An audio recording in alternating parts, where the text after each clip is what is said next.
tongkat Nabi Musa dan tanduk yang berisi minyak untuk dijadikan sebagai bahan upacara menabalkan ataupun menobatkan pemimpin di kalangan mereka.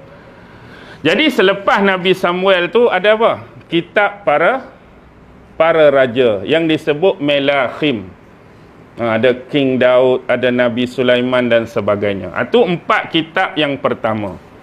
Kemudian ada 3 kitab Nabi-Nabi yang terdahulu yang dikenali dengan 3 Y. Nabi apa? Nabi ni bukan Nabi hak 25, Nabi Bani Israel. Y yang pertama ialah Yeremia, ataupun dalam bahasa Inggeris disebut Jeremiah. Ataupun yang kedua disebut Yesaya. Yang ketiga Yehezkiel. Jadi ada Yesaya, ada Jeremiah, ada Yehezkiel, 3 Y. Kemudian barulah datang Nabi Im yang terakhir, Tre Asar, iaitu 12 Nabi-Nabi yang kecil.